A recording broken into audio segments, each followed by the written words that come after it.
I wanted to be passionate about what I was waking up every morning to do. And it finally occurred to me, and this came through running, it finally occurred to me that I've got to be done going into an office and settling for who I was 8 hours a day, 5 days a week, because it's not what I wanted to be. And so I want you to, as you go throughout the rest of this weekend and into tomorrow, I want you to think about, is this who you want to be? Maybe this is the one and only time you're ever going to run a 5K or a 10K. And it doesn't matter.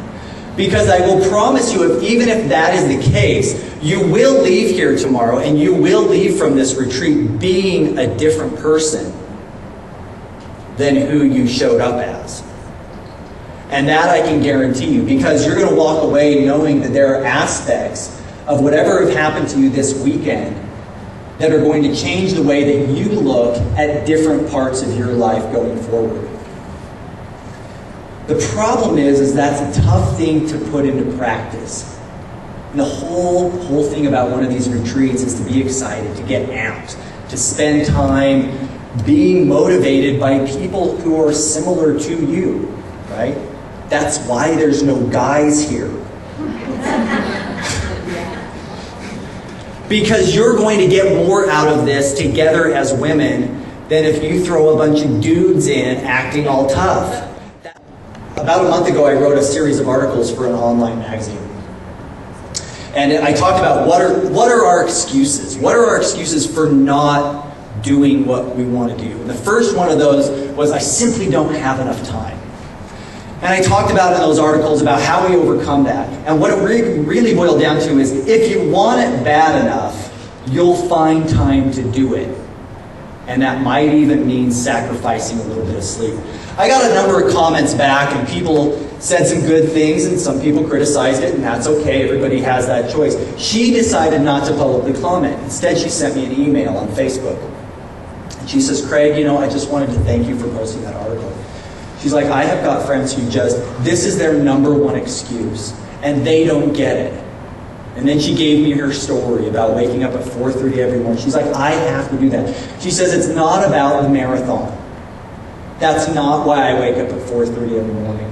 She says, I wake up at 4:30 every morning because when I get done with that run, I know what I've accomplished. And I know what I can do the rest of that day because I got up and made that decision to get out and run.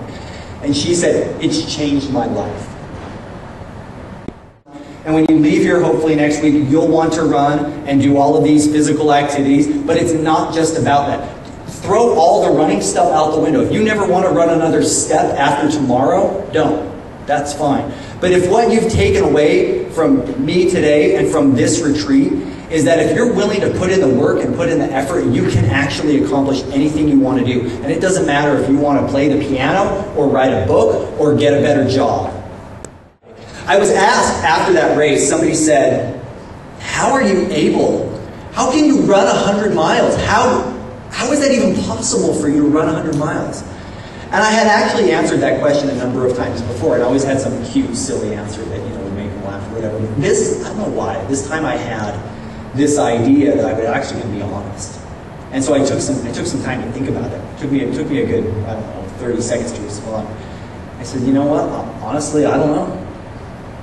I can run 100 miles because I simply never told myself that I couldn't. But it just never occurred to me that we couldn't do it. And then all of a sudden this light bulb went on. I had spent my entire life doing physical achievements that most people couldn't even dream of. Canyoneering, climbing mountains, hiking, rock climbing. At a pretty high level, I was doing these things because I never limited myself to say, I can't do that. And yet, I had been working in the same industry for 20 years. You know why? Because whenever I told somebody I was dissatisfied with the line of work I was doing, and they said, well, why don't you go get a new job? What do you really want to do? I said, I want to speak. I want to talk to people. Well, why don't you do that? You're a great speaker. I've heard you speak before. You should do that. Well, I don't know. I can't do that. I don't have the skills for that. I don't have the background. I don't have the experiences to share and motivate people. Well, wait a second. That doesn't sound quite right, does it? My recreational life, I put no limits on. But professionally, I caged myself for 20 years. Until I finally admitted openly to somebody,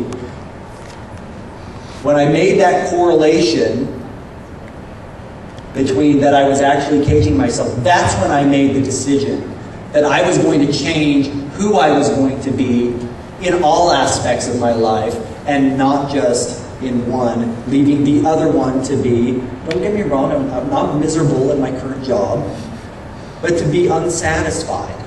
I don't want to be unsatisfied. I want to be super psyched to wake up and go to work every day. Whether it's to be talking in front of a group of people like you, or to be working on a book that both Matt and I are writing right now. To me, that's what I want to do. And so that's what I'm doing now, because I finally quit telling myself that I'm not good enough.